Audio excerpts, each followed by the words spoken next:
Good afternoon. Welcome to Story Time from the Milledgeville Public Library of Illinois. The story we have for you today comes from a collection of stories that comes from the Arabian tradition. This story was one of the many stories that was told by the Princess Scheherazade in an attempt to save her life from the Sultan Shahryar, who had gotten a little bit paranoid about people trying to kill him. And Princess Scheherazade married him, and she told him stories for 1001 nights to keep herself alive, and at the end of them, he decided he liked her and he was going to keep her around. This is one of the stories that she told him on one of those 1001 nights. This is the story of Hassan, the rope maker. Once long ago in Baghdad, there lived a man named Hassan. Hassan was a rope maker. He made rope. He braided it all together and wrapped it all together. Every day he went to his shop and he made rope, and he sold rope. But there were a lot of rope makers in Baghdad, and Hassan did not have a lot of money. He had a wife and he had children, and they made him very happy. And he had enough money to feed his family and to keep them in a house, but not much more. So, while he felt that he could have a little bit more money and be a little bit happier, he was quite happy as he was with his wife and his children and his work. Well, there was other people, of course, living in the city of Baghdad, and some of those other people were two brothers named Saad and Saadi. And everyone in town knew Saad and Saadi. You see, Saad and Saadi were quite rich, but they could never agree on anything. If Saad said the sun was going to come up and be bright in the morning, Saadi said it would rain and there would be no sun that day. If Saadi said that they would have friends come to visit them that morning, Saad insisted that their friends would not come until the afternoon. And so the two brothers spent most of their lives arguing with each other. Now, their arguments were never the kind that would really make them very angry at each other. In fact, the truth was, Saad and Saadi just kind of argued because it was fun, and it kept them from getting bored. Well, one day, one of the brothers needed to buy some rope, and so the two of them went together to Hassan's rope shop. And when they got to the shop, they saw the shop and how good Hassan's rope was and all of that sort of thing, but they also saw that Hassan was quite a poor man. And so when they left the shop, they began arguing. Of course. Saad said that he believed that a poor man only needed a little bit of money and a little bit of help, and then he could become rich. So just give him a gift of money, and he will be able to use it to make himself rich. Saadi said that was crazy.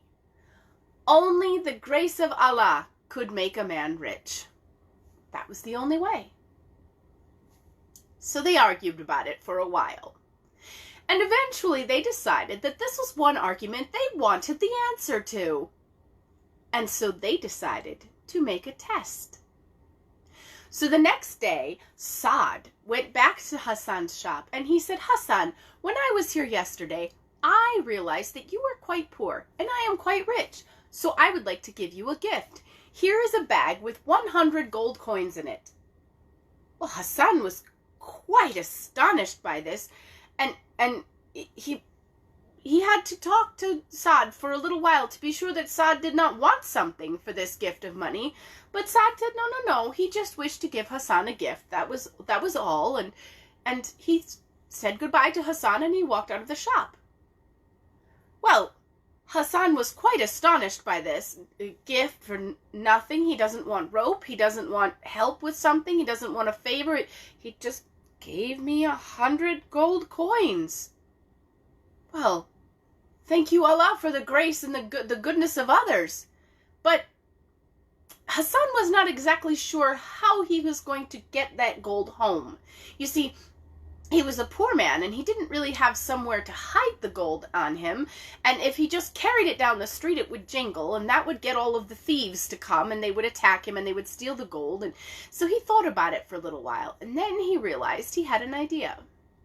He took the turban off of his head, and he put the gold coins on top, and then he wrapped his turban back up all around the gold coins so that the gold coins were securely held in the turban, and they didn't make any noise. And then he began to walk home. But as he walked home, the strangest thing happened. An eagle came flying down out of the sky, snatched the turban off Hassan's head, and flew away with it. Well, Hassan ran after it, of course, but very quickly it flew out of the city, and he couldn't follow it anymore. Well, he was a bit disappointed. But he thought about it for a moment, and he realized that more money was not going to make him happier. So he just went home to his wife and his children and decided he would just be okay without the money. Clearly, Allah did not wish him to have it. Well, after a few weeks, Saad and Sadi went back to Hassan's shop to see if maybe Saad's gift of money had made Hassan richer. And when they arrived at the shop, Saad was quite disappointed to find that Hassan was just as poor as he had been before. And so he asked him, "Hassan, what has happened? I gave you money, and you look as though you were just as poor as you were before." And Hassan said, "Oh, Saad, I am so very sorry. I should tell you the story of what happened." And he told Saad all about the eagle coming and stealing the turban off of his head. Well, Saad did not believe Hassan, for that was a very odd thing for an eagle to have done, and he was sure that Hassan was lying to him. But Hassan kept saying, "No, no, no. The eagle took the turban that had the money in it right off of my head, and he flew away out of the city. He went that way with it. I can show you where he flew over the wall." Well, eventually, Saad stopped arguing with Hassan and looked at Sadi, and he said, "Well, clearly, he is not going to tell us the truth, but my way did not work. So, Sadi, it is your turn. Let us try the grace of Allah. Let us see if that will help this man become rich." And so Sadi turned to Hassan, and he said, "I should like to give you a gift." And he reached into his pocket, and he pulled out a little piece of lead. And he said, "I found this piece of lead on the road this morning, and I should like you to have it." Well, Hassan thanked Sadi very politely, but inside he was thinking, "What am I going to do with a piece of lead?" And so he stuck it in his pocket, and he took it home with him. And when he got home that night, he found it in his pocket, and he tossed it into a little basket that he had that all sorts of bits and pieces and things that, well, they weren't worth anything now, but they might be useful later. And then he forgot about it. And he had supper with his family, and he went to bed. Well, just after he had gone to bed, there was a knock on the door. And so Hassan went to the door, and he opened it up, and it was a very old and very dear friend of his. And he said, "Hassan, I am so sorry to bother you. I know it is late, but you see, my family, we do not really have any food in the house, and I was going to go fishing and get us some. But I realized that while I have everything to go fishing with, I have no lead weight for the fishing line, to make it sink. And I'm wondering if perhaps you might have something in the house that might be heavy enough to help the line sink so that I can go fishing." And then Hassan remembered that little piece of lead that Sadi had given him earlier in the day. And he said, "I have a piece of lead that you can have. Just one moment, I will go and fetch it." And so he went and he dug through that box of worthless bits and pieces, and he pulled out the piece of lead, and he took it and he gave it to his friend, and his friend said, "Oh, Hassan, thank you so much. I will bring you the first fish that I catch." And Hassan said, "Oh, it is not a big deal. It was given to me by someone. Do not worry about it."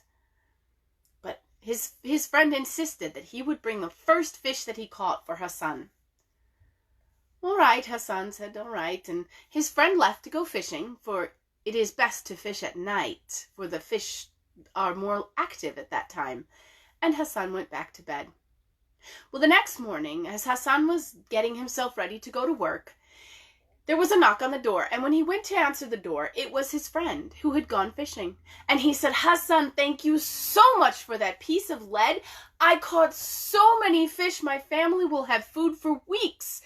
Oh, and here is the first fish I caught, just as I promised, just for you. And he handed over the largest fish Hassan had ever seen. He said, well, thank you very much. My wife can make this for supper. And his friend said, I hope it will feed you and your family. Good day, Hassan, thank you. And he left. Well, Hassan took the fish into his wife, and he told her about the lead weight and how his friend had gone fishing, and he said, he brought us the first fish, and look how big it is. And she said, oh my, that is a very large fish. I shall make it for supper. And Hassan said, I think that's a grand plan, and he went off to work. Well, after he left, his wife looked at the very big fish, and she thought, I do not have a pan big enough to cook this fish. How am I going to cook it? And then she got an idea. If I cut it in half, then I can cook half of it, and then the other half of it. That will work. And so she got out her sharpest knife, and she began to cut the fish in half. Well, much to her surprise, as she began to cut, suddenly she couldn't cut anymore. And she wiggled the fish around a bit, and eventually she managed to cut it in half.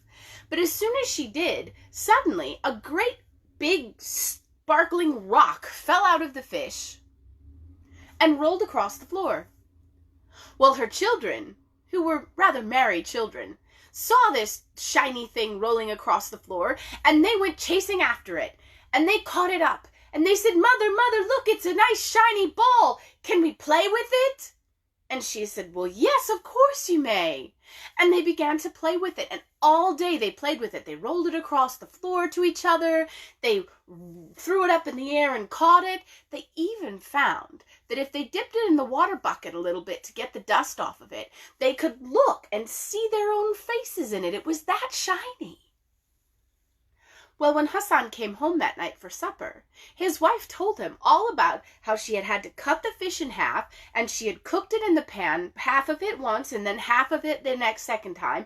And oh, by the way, a big shiny ball fell out of it, and the children have been playing with it all day. It's been the most wonderful toy. Well, Hassan was very glad to hear that, for, you see, he didn't have a lot of money, so he really wasn't able to buy his children a lot of toys. So he was very glad that they had gotten this wonderful shiny ball from the fish.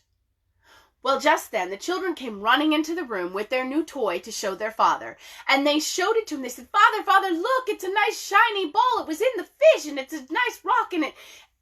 Well, Hassan, he took that in his hands, and he looked and he said, this is not a rock. This is a diamond. This is a diamond. It's so big. I bet it's worth 1,000 pieces of gold. Well, his wife was quite astonished that her children had been using a diamond worth 1,000 pieces of gold as a toy. And so Hassan, he cleaned it off very carefully, and he took that diamond, and as late as it was, he went to the market, and he went to the jewel sellers, and he found a jewel seller that he trusted, and he sold him that diamond. And do you know, it was worth 1,000 pieces of gold. Well, the first thing Hassan did, before he even went home, he went to his friend's house, the one who had gone fishing, and he gave him 500 pieces of gold as a thank you for bringing them the fish with the big diamond in it. And then he went home, and he thought about how to use that gold wisely. And what he did is he went to many of the other poor rope makers in Baghdad, and he invited them to come and work for him. And before too long, he had to get a new and a bigger shop, and business was very, very good.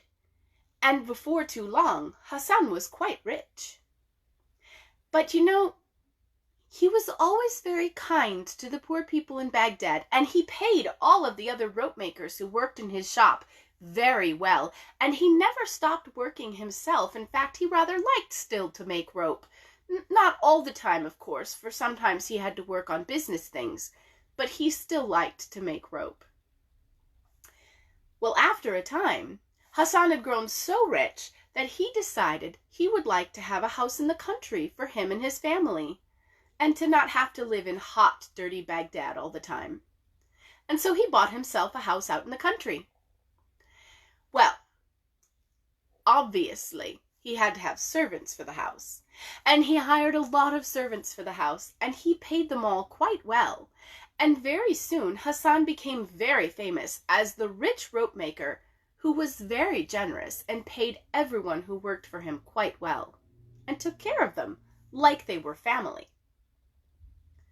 Well, of course, when word of Hassan's richness spread through the town, Saad and Saadi heard about it. And so one day they went to visit Hassan, and Hassan welcomed them warmly to his home, and he invited them to stay for supper. Well, Saad insisted that Hassan tell them how he had gotten to be so rich. Tell me now, you made up the story about the eagle stealing your turban, didn't you? It was my 100 pieces of gold that made you rich. Oh, no. No, in fact, it was Saadi's piece of lead that made me rich. And he told them the story about how he had given the piece of lead to his friend, and his friend had brought him the fish, and it had the diamond in it, and then he started hiring other people, and things just grew from there. Well, it did not matter that Hassan had told him the story of the piece of lead. Saadi now thought that his side was right, and it was the grace of Allah that made a man rich. And Saad insisted that Hassan must be telling a tale about the eagle stealing his turban, and the two of them continued to argue about it all day long.